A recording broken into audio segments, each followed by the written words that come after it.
All right, it's very clear that God rules over all things. We've seen in both Old and New Testament some very strong declarations of that. Now, what issues come from that as Christian people struggle with how to understand this doctrine of the sovereignty of God? Well, there are really two main questions, I think, that come up. They're related questions, but they're significantly different in one way. The first question is this. It's the most common, really, way that the issue is framed, is how can it be that we are genuinely free if God, in fact, is sovereign over all things?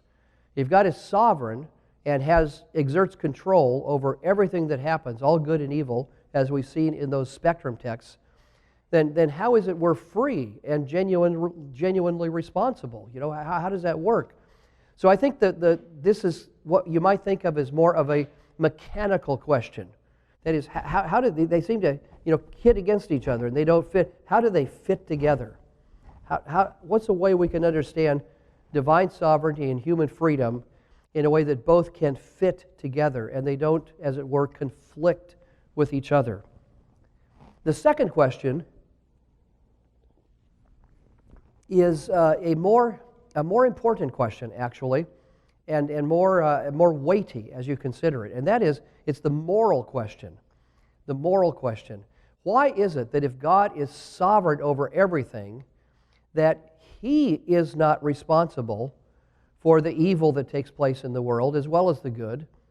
And on the other hand, why is it, since He's the one in control of everything, why is it we're held responsible for the evil that we do? It seems pretty clear from Scripture that God gets all the glory for everything good done, and we get all the blame for all the evil that's done. Why is that? If God has equal control over both, how is it then that He is not culpable, guilty, responsible for evil that takes place, and why is it we are? That's essentially the second question, the moral issue that we face in thinking through the sovereignty of God. Now, both of these questions I want to look at with you as we take a look at some models, as it were, of how divine sovereignty and human freedom fit together. So that's where we're moving to next then, is taking a look at these.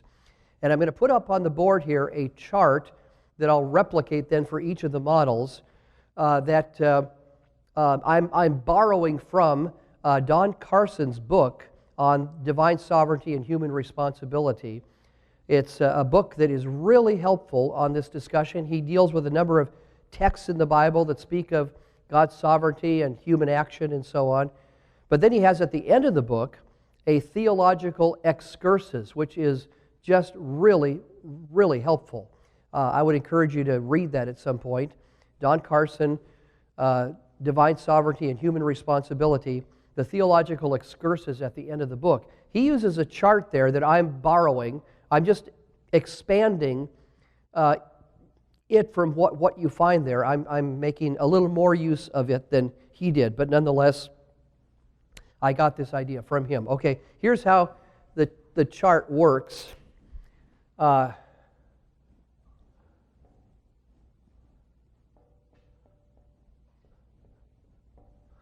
Whenever you see lines going in this direction, it's referring to aspects of God's choice or determination. That when the lines go that way, it indicates these are things that God chose to be this way, or He determined to be this way. You can use either language on that. When you see the lines going this way, it refers instead to human determination. Things that we chose to do as opposed to things that God chose to do. Okay, so that's kind of a key, as it were, to the chart. Now, for each of these, I'm going to draw one big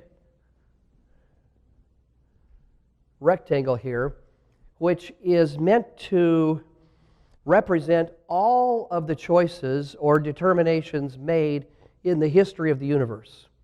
So that this is the totality of every choice, every determination that has been made. There is one model that would chart things this way. When you ask, who is the one who makes the determinations for things that happen, it would look like this.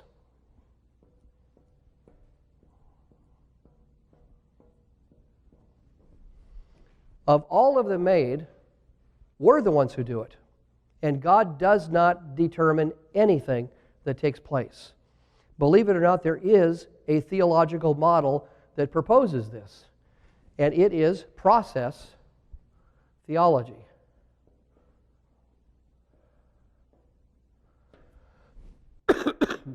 Process theology holds that the only power that God has is a power of persuasion, whereby He tries to convince us that certain choices would be best to make. Tries to persuade us to do something that will advance our good and the good of the world, as opposed to other choices that would hinder both our good and the good of the world. But God cannot make anything happen in this world. He cannot actually choose to bring something about in this world. This is the same view when I talked about divine self-sufficiency and how they reject that. So this is the view also that would hold then that we make these choices that will be taken up into God, and He becomes better moment by moment. This is that same theology. But here their notion is that the only power that God has is the power of persuasion, that He can't ever make something happen in the world, nor can He keep something from happening in the world. And so, according to the process view, then God can never be accountable for evil that takes place because He is never in a position where He could have kept it from happening. You know, we've talked earlier about how the notion of God permitting what He could prevent.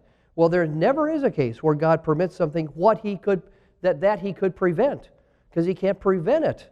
He has no power to keep something from happening, nor does He have any power to make something happen. So we have complete control over what happens in the world. Now this is just a little bit of a footnote. I'm talking here about humans, but actually what they have in mind in process theology is not humans per se, but everything that makes up the universe has free will. They call the basic units of reality actual entities that include things that are in what we would call non-living objects, chairs and tables and stars and planets and all the rest. So they believe that everything has freedom and can make choices in the direction that they want to go, but God cannot regulate what they do. He can influence, He can try to persuade, but He can't make something happen, and He can't keep something from happening. So indeed, the problem of evil is handled very easily in process theology by saying, literally, God can't do anything about it. He's persuading, trying to make things work out good, but He cannot prevent evil from happening. So this is the process view. Of all the choices and determinations made, we're the ones who make them. Here's a second model.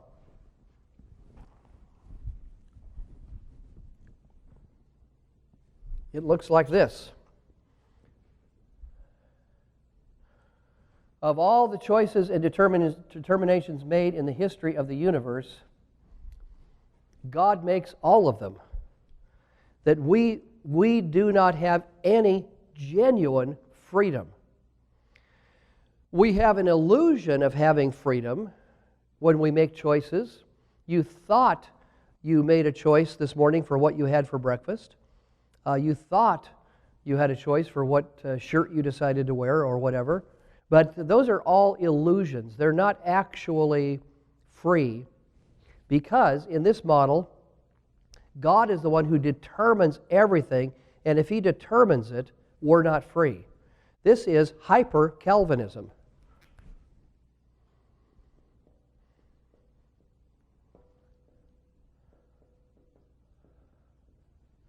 Hyper-Calvinism. And interestingly, hyper-Calvinism holds that our freedom is libertarian freedom. the power of contrary choice. That's the kind of freedom that we have.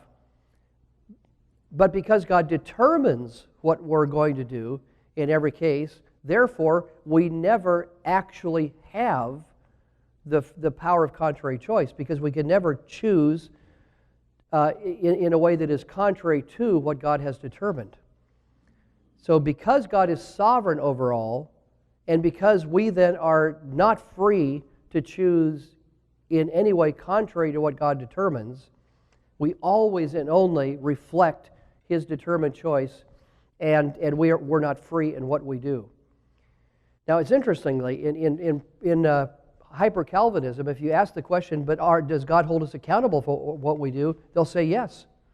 They'll say yes. It's really about the only major position that I know of out there that separates freedom, genuine freedom, from moral accountability.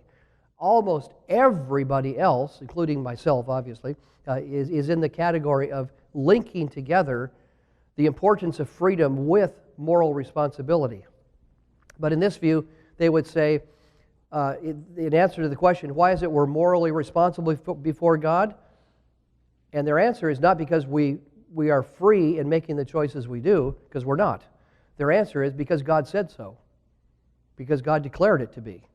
So He holds us accountable because He's decreed that we are responsible, even though there's no rooting of our freedom. Of our responsibility in freedom, because we have no freedom in that sense. God has determined everything. So the hyper-Calvinist view, I think it's important to see this because it is strikingly different from traditional Calvinism, the traditional Reformed model that we'll look at in a bit here. Okay, these first two, the process view and this hyper-Calvinist view. By the way, the process view also holds to libertarian freedom. I should have said that. It also holds that it was implied in what I said, though, right? God can persuade, but we can choose what we want. We can either go with the way God has persuaded us, or we can go against it. So we have libertarian freedom in the process view as well. So libertarian freedom in process theology, libertarian freedom in hyper-Calvinism. The difference is, in the process view, God doesn't determine anything, and we're free to do anything that we want. In the hyper-Calvinist view, God determines everything, and hence we have no actual freedom at all. Okay, that's all I'm going to say about these two. In my judgment, neither one of them warrants serious consideration as a model we would want to uphold. It's not something I think that is biblically credible, either one of them. Okay, so the next one now I'm going to give is one that has much history and is adhered to by many Christian people and is a viable Christian model. It looks like this: that of all the determinations made in the history of the universe,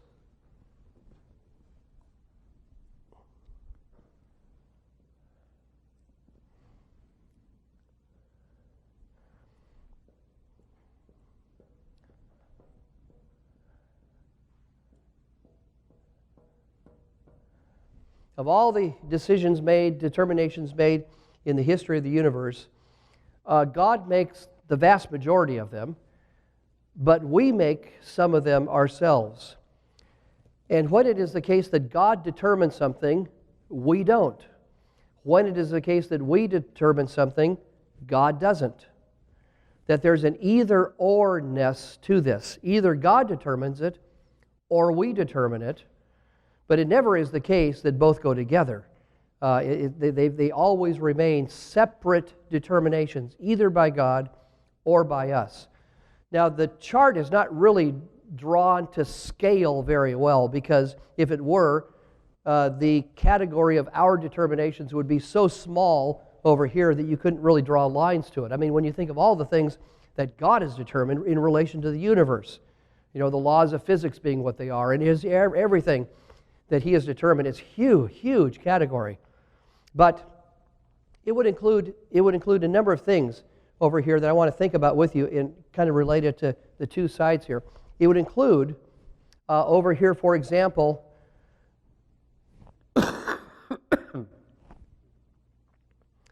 It would include, over on the left side, for example, what God has decided in terms of the world that He has made. That He would make a world with moral creatures. That's a decision God makes.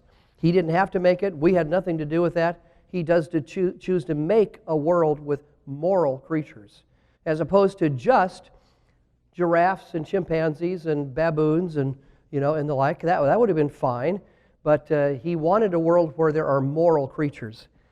Secondly, He decided then, because He made a world with moral creatures, that He would give them what is necessary for them being moral creatures, and that is libertarian freedom. They have freedom, libertarian freedom, meaning they have the ability to choose otherwise. If they choose one thing, all things being just what they are when they make that choice, they could have chosen something else instead. That's what it means to be free in this view. And because God wants there to be moral creatures, moral beings, they have to have libertarian freedom then. There is no possibility of them being genuinely moral beings without libertarian freedom. And then He also creates a good world, obviously because He is good, so everything He makes is good, but He puts them in an environment where it's possible for them to do evil, to go against Him. So He's the one who chooses that Eden, the Garden of Eden, be what it is, with that tree of the knowledge of good and evil. He's the one who chooses to sort of put there a test of whether they will always obey Him or not, whether they will always use their freedom in a way that will follow in God's ways, or whether they will use their freedom to go against God. So God's the one who decides that.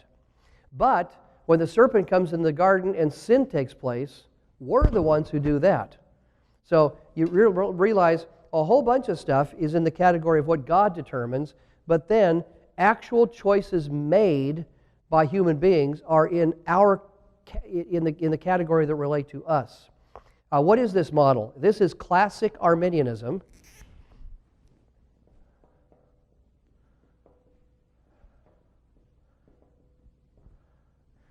And by the way, it's Arminianism, not Armenianism.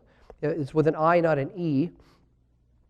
No doubt there are some Armenians. I suppose that's true.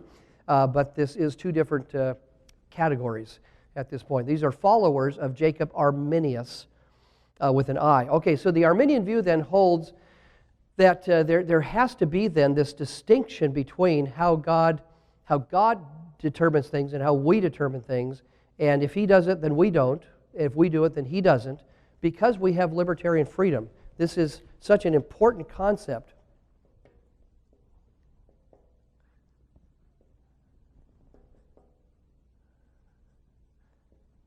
This power of contrary choice. And this is what helps them then deal with these questions. How does divine sovereignty and human freedom fit? Think of that first question we had. How do they fit together? Well, essentially they work together this way.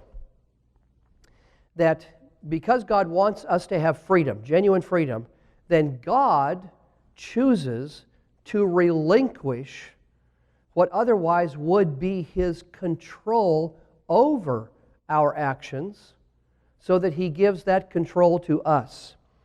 I mean, sometimes you hear it said this way: God freely, see, this is His free choice, He could have chosen otherwise.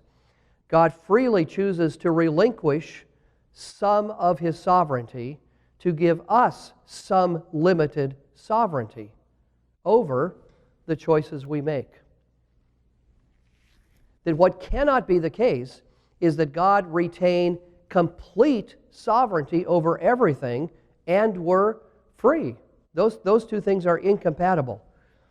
And Arminians are absolutely right about this. If it is the case that God has given us libertarian freedom, then it cannot be the case that God exerts comprehensive sovereignty over everything. It's impossible, because those two things contradict each other. It cannot be true at one and the same time that God determines what we choose, and we freely choose one thing and we could really have chosen otherwise. Do you see that? Those two things are impossible. It cannot be the case that God determines what we choose, and when we make our choice, choosing one thing that God has determined we choose, we really were free to have chosen otherwise. Impossible. If God's determined it, then we must choose what He's determined, and we cannot have chosen otherwise. So Arminians are very committed to this idea that the only way to fit the two together, sovereignty and freedom, is by curtailing, as it were, some portion of divine sovereignty. Rather than Him exerting complete control over everything we do, He rather gives to us some level of control, sovereign control, namely, over the free things that we choose to do. And this relates then to the second question. How is it that we are held responsible for what we do and God is not held responsible? Well, here's essentially what the Arminian will say on that.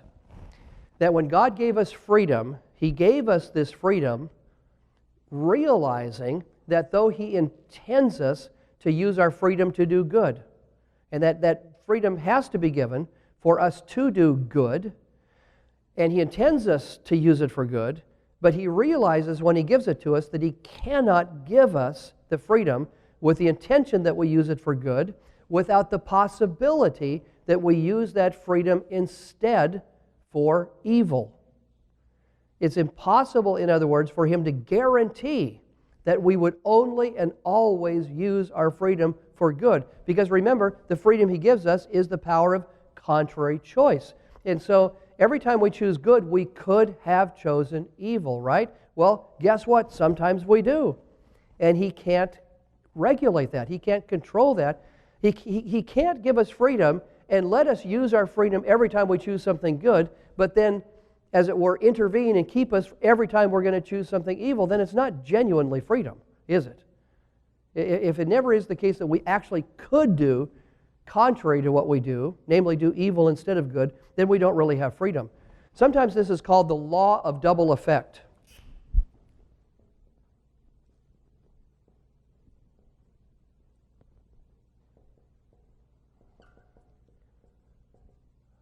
The law of double effect. And let me just put a little thing up here that may picture that. Imagine this dot representing the freedom that God gives us. And God gives us this freedom with the intention that we use it for good. That's why He gives it. I mean, He wants us to be free moral agents so we can truly love. We can truly worship God. We can truly give of ourselves in service to others and the like. This is what God wants us to use that freedom for. It is for the good things that can only come if we have that freedom. So that's God's intention, is to do that. But it's impossible for Him to give us that freedom without the possibility of a second effect instead. The other effect is we use it for evil. So it's the law of double effect. The freedom that He gives us has the possibility of being used for good or for evil. And it just cannot be the case that God could guarantee that we would only and always use it for good. So, how does this help explain how it is that God is off the hook in regard to evil and we're on the hook? Well, every time we do evil, yes, indeed, God is the one ultimately who created the world that in which this evil takes place, absolutely. And so in a sense, He's responsible for the creation of it and for giving us freedom. But what was His intention in giving us the freedom? To use it for good. The fact that we use it for evil goes against God's intended purpose for that freedom, and hence we bear responsibility for it, not God. So it's really that appeal to libertarian freedom in the evil things that we do is really important for the Arminian in underscoring why God is innocent, morally innocent. You know, He's not guilty for the evil things we do. We are. We bear responsibility for it. But the cost of that is He gives up control over what we do, and we're the ones who do it. And again, I mentioned this earlier, but just think how much of the history of the world is in the category of this came about because of free human choices. It is staggering. It's like almost everything, in world history. Everything significant, and of course a whole bunch of stuff that is trivial, like I said before, what socks you're wearing right now, but that's part of it too. But everything that is significant is in the category of this came about because of human free choices. And for all of that category, every bit of it, it cannot be the case that God exerts control. It just sort of takes your breath away when you realize that claims that God is overseeing what's happening in creation are a little disingenuous then. It just is not really true. The fact of the matter is, we're the ones pretty much in control. Now, in a sense, God acts a bit like the God of process theology then in the Arminian notion, because what does he do? He attempts to persuade us, right? He works by the Spirit to incline us to try to persuade us this would be the better way to go. But of course, because we have freedom, we always can do either what God is indicating we should do, or the opposite. So we're the ones ultimately who make the decision of which way it goes. And so it really cannot be said rightly that God exerts control over everything that happens. You hear analogies in Arminianism like God is the master chess player. So that whatever moves you make, he's going to win in the end. Well, really, honestly, it's just hard for me to take that analogy seriously. When you realize that God relinquishes control over every free choice. The only way he could guarantee that he's going to be able to work things out in the end is if he kind of takes charge of what's going to happen at some point and works in a way that violates our freedom, so it ends up being this instead of what we wanted it to be. So it's difficult for me to see how it is that these guarantees that God will win in the end, as Arminians are very want to make, can be taken really seriously. Of course, they would appeal to the Bible. They would say, well, look, it all works out in the end. And okay, fine. But the model that you're proposing makes it difficult to see how that actually happens in the way that the Bible declares. So this is where part of the difficulty comes. And I've already mentioned to you, just to reiterate though, this also then relates to the question of how things happen in nature, because the same kind of respect that God has for human freedom, so he doesn't violate what we do, he doesn't micromanage free choices, or why give freedom in the first place? If he's going to micromanage it, why bother giving it? The same idea is applied to things in nature. If he's provided natural law, then why micromanage it? What's the point? So indeed, you realize things that happen in nature, things that happen in life as human beings make choices, all stand outside of the control of God in the actual flow of history as things unfold. So it's a sobering thing to consider the Arminian view for what it really is as one thinks about this relation of divine sovereignty and human freedom. All right, then the fourth model that I want to look at with you is the Reformed model. The Reformed model, and it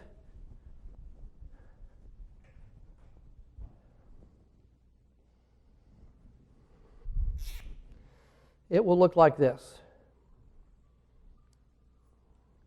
Of all of the choices that occur in the history of the universe, all the determinations,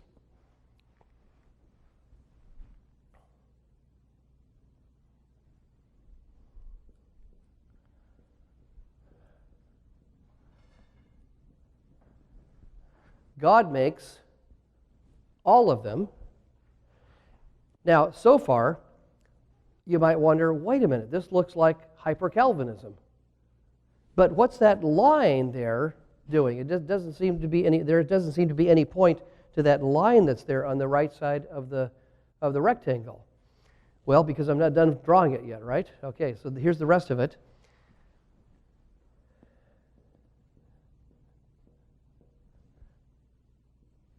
So indeed, for all human choices that take place, there is an overlap, as it were, with divine determination. There's an intersection where what God determines that we do, we determine that we do. So this view, this is classic Calvinism,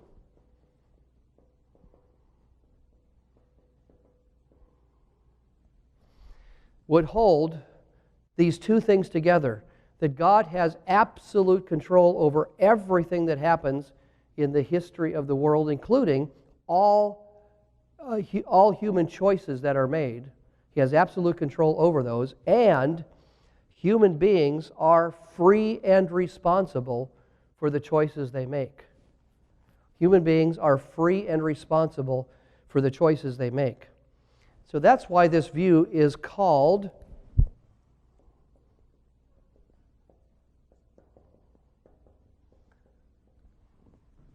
compatibilism.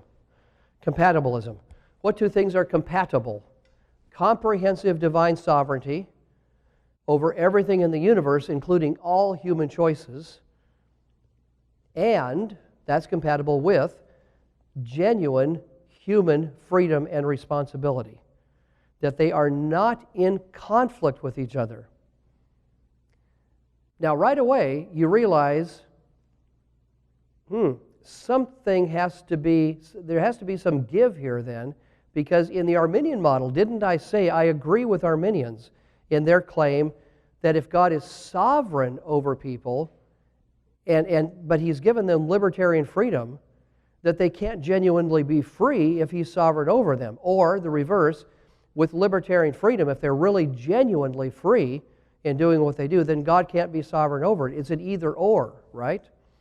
So, what has to happen for the Reformed model to make sense is a different understanding of freedom. A different understanding of freedom. So, walk with me through this. The Reformed person says that the Arminian, really the libertarian, because there's lots of people who hold to libertarian freedom, the libertarian is wrong in thinking that libertarian freedom is the freedom we actually have. That it's wrong for two ways. It's wrong first philosophically, and it's wrong secondly biblically. So let me walk you through those. Libertarian freedom doesn't work philosophically, first of all. And here's the reason. If it is the case, as is proposed with libertarian freedom, if it is the case that when we make a choice freely, all things being just what they are when we make our choice, say for A, everything being just what it is, we could have chosen B, then it cannot be the case that we have a specific reason for choosing A as opposed to B, or B as opposed to A, because every reason or set of reasons that we would give for A would be the identical reason or set of reasons instead for B. But that makes no sense whatsoever. It doesn't explain why you choose A instead of B, or B instead of A, if every reason or set of reasons you give for A is the identical reason or set of reasons instead you give for B. You see that? But this is what libertarian freedom proposes. Let me run through this again. It proposes that when we make a choice, at the very moment of choosing, sort of freeze the moment.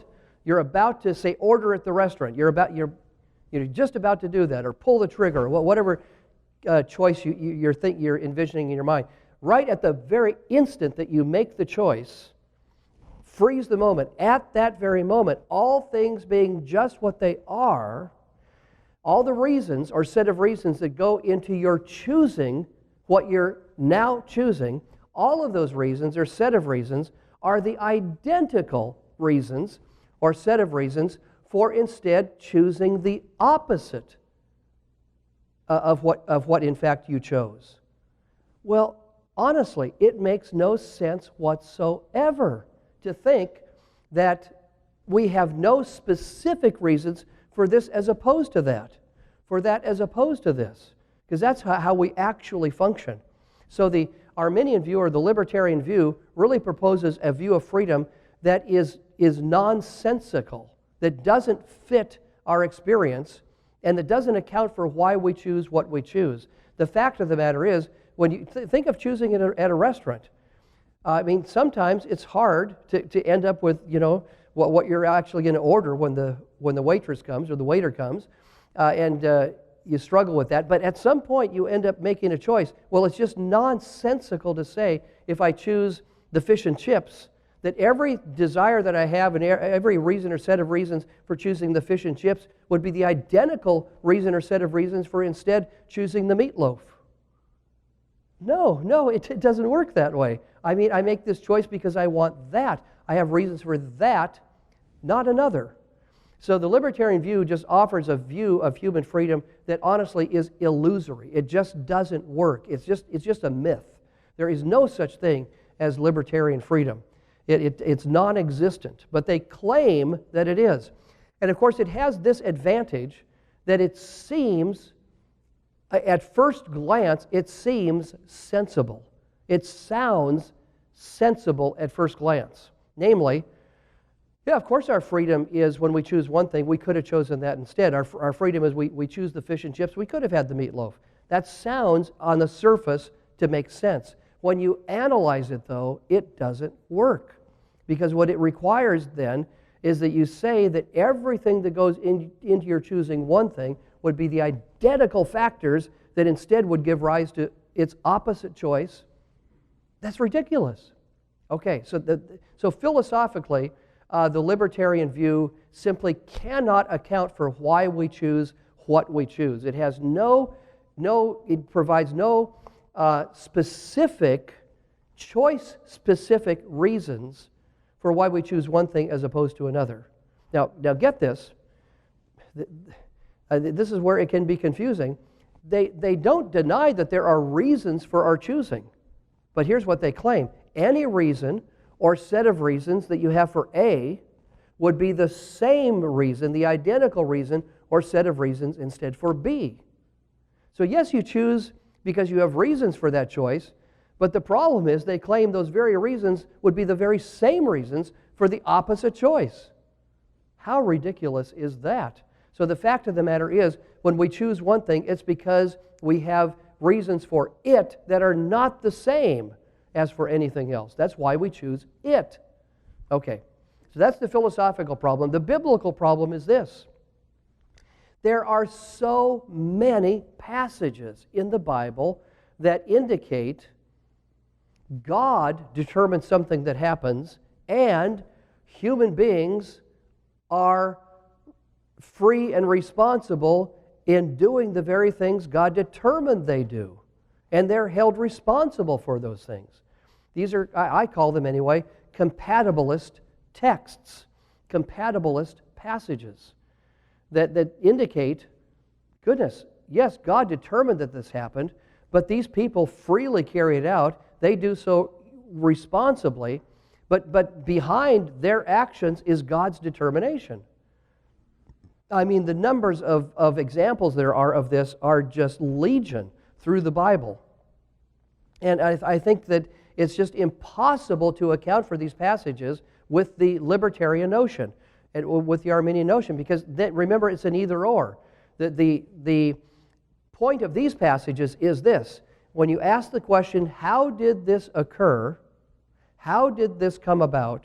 You have to give two answers. God brought it about, and human beings brought it about. And neither answer by itself is adequate, is a complete answer. You have to say both in order to account for this. But the problem with the libertarian view is it's either God who determines it or we who determine it. It can't be both. That makes no sense. Well, so indeed, so we have to have a different understanding of freedom in order to account for the fact that many passages illustrate for us that it is a both-and matter of God determining it, our determining it, in order to bring about the same thing. I mean, the obvious example is the cross of Christ. Delivered up by the predetermined plan and foreknowledge of God, you nailed to the cross by the hands of godless men and put him to death. So how do you answer the question, how did Jesus get on that cross? You have to give two answers. God put him there. This was the predetermined plan of God. He's the one who gave his Son. He's the one, Isaiah 53, who crushed his Son on the cross. But you have to say, wicked men put him there. You know, Romans, Jews conspired. They're the ones who put him there on that cross. And either answer in and of itself is inadequate. You have to give both. So now the question becomes, how do you put the two together? And we're going to talk more about that as we move ahead here.